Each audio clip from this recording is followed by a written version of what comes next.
I'm Captain Stacy Gerlich. I am the commander of the CERT Community Emergency Response Training Program for Los Angeles Fire Department. And today we're standing in the warehouse for the California task force team, the FEMA task force team. So that's why you see all of these boxes and things around us, which really doesn't matter because you never know where you're going to be when a disaster happens. What I have with me today are my PPEs, or personal protective equipment, and my BSIs, body substance isolation. That consists of goggles for my eyes, a dust mask to protect my airway, and a pair of vinyl gloves for my hands. What we're going to do for you is we're going to go through the head to toe full body assessment. Where we're standing is in the immediate treatment area. So no one gets treated until everyone has been triaged.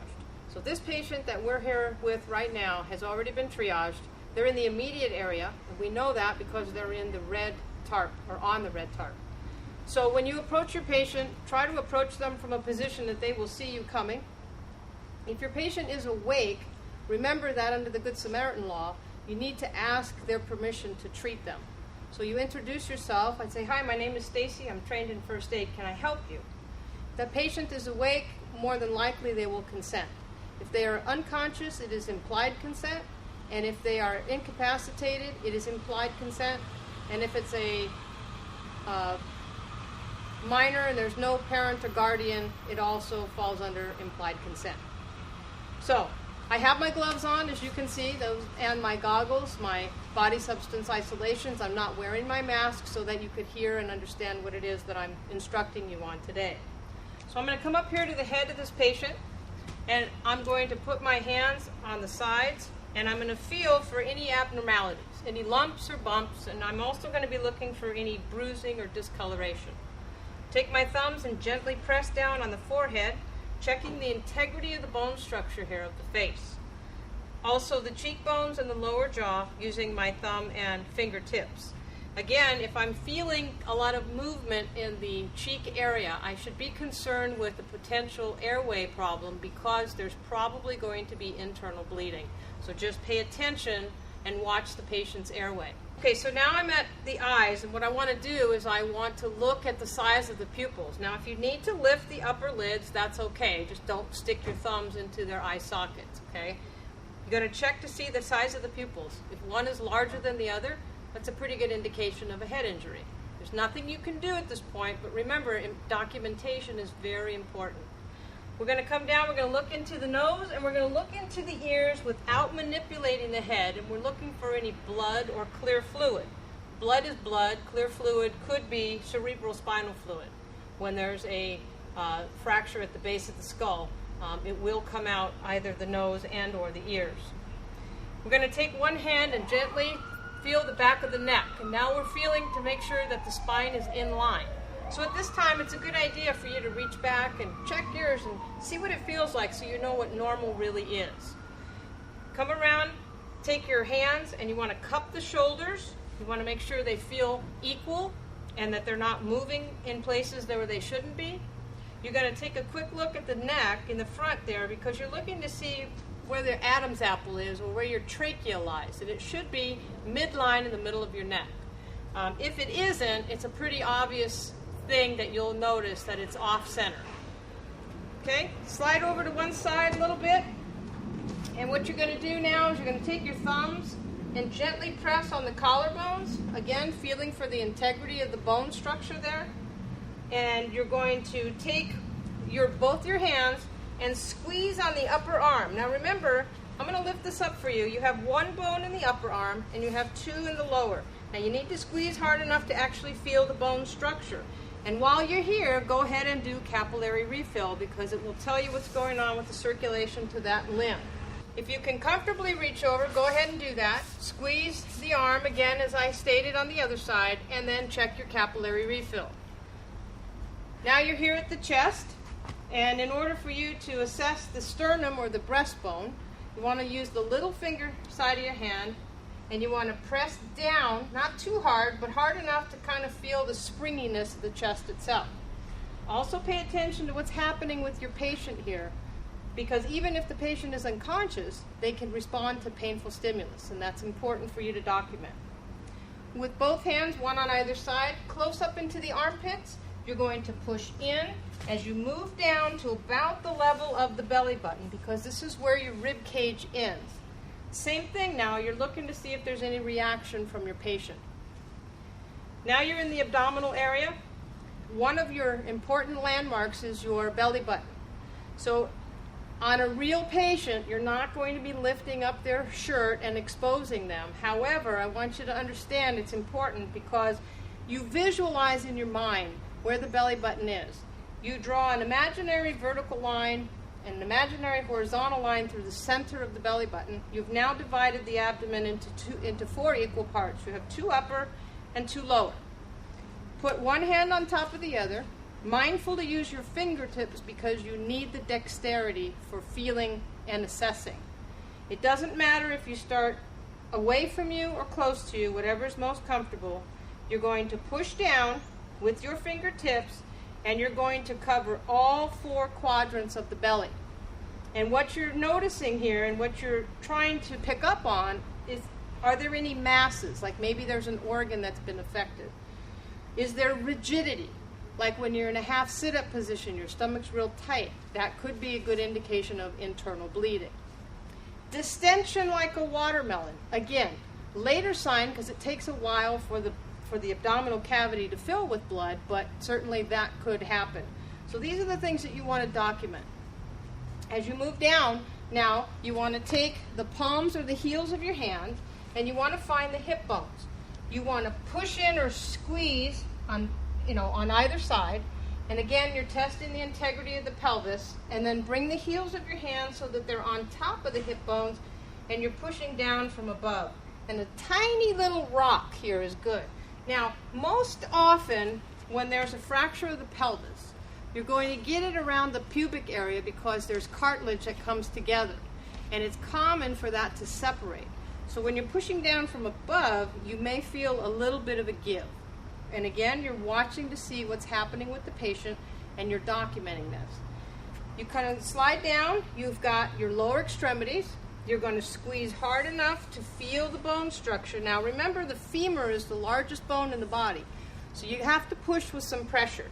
You have 2 bones in the lower leg, so you want to, again, squeeze hard enough. So if you're suspicious of a fracture in the leg, whether it be upper or lower, if you can take the shoe and sock off without a lot of manipulation, you can check the capillary refill on the big toe. You want to come over and do the same thing on the other side. And if they're awake, go ahead and ask them if they can wiggle their feet, because that tells you about what's going on with the pulse, the motor, and the sensory involvement with this particular patient. Okay? So now we've completed the head to toe, but the one thing that we haven't done is the back. So if you're highly suspicious of a neck or back injury, then you obviously are not going to want to roll this patient. So if that's the case right now, what we would do is we would slide our hands up underneath the torso and try to get to the center of the back, and then go on the other side and you would do the same thing. Okay? And when you take your hands out, you're looking for any blood, and while you're under there, you're feeling for any sharp objects. So let's say now that we are not suspicious of a neck and back injury, and we're going to roll this patient over to check the back. So the proper way to do that is you would take the arm that's closest to you, you would put it up over the patient's head, you would take their other arm and cross it over their body, and then you can cross the outer leg over the inner leg, again, if you don't suspect any involvement in that lower extremity. And what this does is it gets the body momentum going in the direction that you want to put this patient. So, hand on the shoulder and a hand on the hip. Leave yourself enough room away from the patient so that when you actually roll them, you're not rolling them on top of you. And gently, you roll them up just enough for you to assess the back. So you can run your hand down the back and you can take a look to see if there's anything that you may have missed when you were doing your initial assessment. Put them back, put the arms down, bring the arm that you put up back down to the side, and this is all about comfort of the patient. And this would complete your head to toe survey. Okay, so before we go to the documentation, I want to show you how to properly take your gloves off that are soiled. You want to grab around the wrist area of one glove, and you're basically going to turn this inside out, as such.